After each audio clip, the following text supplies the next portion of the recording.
In front of me is TCL 60 SE NXTpaper, and today I would like to show you how you can change and customize your keyboard.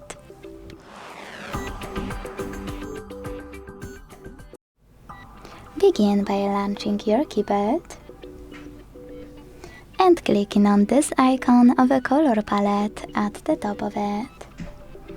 Then select any of those themes by clicking on the best one. Manage key borders thanks to this switcher and hit apply. To customize it though, go back to the same settings and this time use this plus under my themes.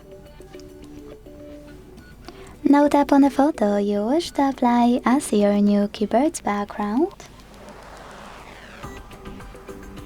Pinch it to scale, drag it to move and hit next.